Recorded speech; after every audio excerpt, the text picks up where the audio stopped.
Galbūt pradėkim nuo įvarčio, kuris gražiausias buvo paties įvartis per kažkiek laiko, ar ne?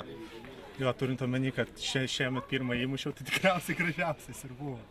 Tai, O šiaip, jeigu prisiminus keletą metų, nežinau, aš kažkaip to grožis tas toks, nu gal šitas gražiausias buvo, bet pagal svarbumą toks nelabai buvo svarbesnių.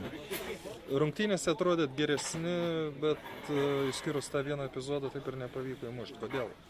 Nežinau, čia man atrodo, čia reikia pasidaryti kažkokias išvadas, nes iš esmės mes visą sezoną kažkaip tai lyg tai būnam prieš kai kurias komandas ir atakuojam ir niekaip nebūna užbaigimų. Tai aš manau, kad šitos varžybos buvo toksai epilogas viso sezono, kad kaip ir žaidžiam, kaip ir kontroliuojam kamuolį, bet to įvarčio kažkaip ir nesigauna.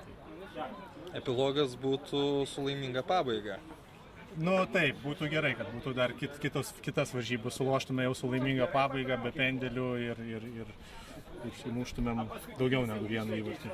Šiaip baudinių serijoje, kai atsilikot, labai būtų buvę, pasakysiu taip, abydna, jeigu būtumėt pralaimėję. Ne, tai aš manau, pralaimėti visada yra kažkaip tai... Nu, bet šiaip, vertinant situaciją. Nežinau, bent jau aš asmeniškai tai manau, kad bent jau aš didžiuojuosi šiandienos komandą, kuri parodėm, kad galim žaisti, kad galim kovoti, galim pastovėti vienas už kitą. Tai aš jau pasakiau, kaip įmušiau tą 11 metrų baudinį, kad aš jau skaitau, kad mes laimėjome. Bet pralaimėti, kaip sakau, visada abydna. Bet šiaip jums labai didelis skirtumas būti 5, 6 ar 7? Ne, aš kaip ir sakiau praeitą kartą, kad didelio kažkokio labai skirtumo nėra.